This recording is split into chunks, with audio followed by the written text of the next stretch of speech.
Bonjour, moi c'est Davy. J'ai 15 ans et je vais te raconter l'horrible chose qui m'est arrivée l'an dernier.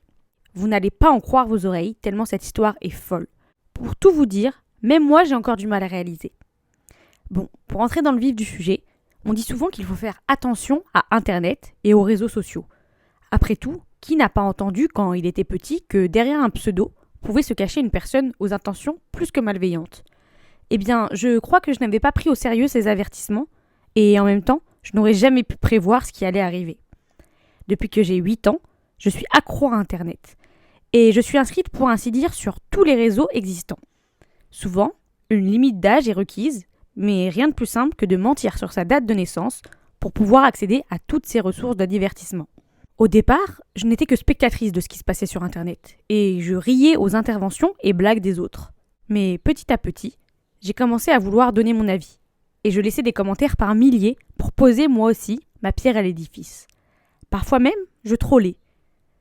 Voilà le genre de message que j'envoyais. Pff, je te nique toi. Ou tu mérites la peine de mort. Enfin, plein de trucs débiles comme ça. Bref, tout ça a continué jusqu'à mes 14 ans. Mais un beau jour, où je me suis connectée, j'ai commencé à recevoir des messages inquiétants, du genre « Bientôt, tous tes souhaits vont se réaliser » ou encore « Tu l'as voulu, tu l'auras ». À l'époque, je me prenais pour une grande et je me suis dit « Même pas de bonjour ni rien et un message inquiétant, mais il se prend pour qui lui ?» Je ne prenais pas la mesure de ce qui pouvait advenir par la suite. Ces messages n'arrêtaient pas. Un matin, où je m'apprêtais à répondre à ce gros connard qui m'harcelait et à me connecter sur mes réseaux pour me détendre, je me suis aperçue que je n'étais pas chez moi. Mais j'étais où au juste? J'étais dans un endroit assez miteux et j'étais enchaînée. J'ai mis du temps avant de voir que quelqu'un d'autre était de l'autre côté de la pièce, enchaîné lui aussi, mais endormi. Tellement j'étais affolée. Aucune fenêtre ne pouvait me permettre de sortir, seule une porte blindée était là.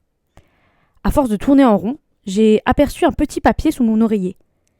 C'était une impression d'un commentaire avec mon pseudo dessus. Ce commentaire où j'avais dit « Tu mérites la peine de mort ».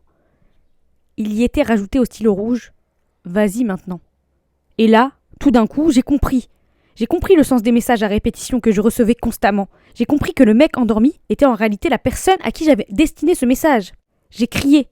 Je n'ai que 14 ans. J'ai menti sur mon âge pour pouvoir m'inscrire sur ces sites, pensant décourager le fou à l'initiative de tout cela. Mais personne ne m'a répondu. Je me suis donc résignée et j'ai cherché l'arme qui m'avait sûrement été mise à disposition pour commettre ce crime. Malheureusement, j'ai trouvé l'arme et j'ai commis l'irréparable.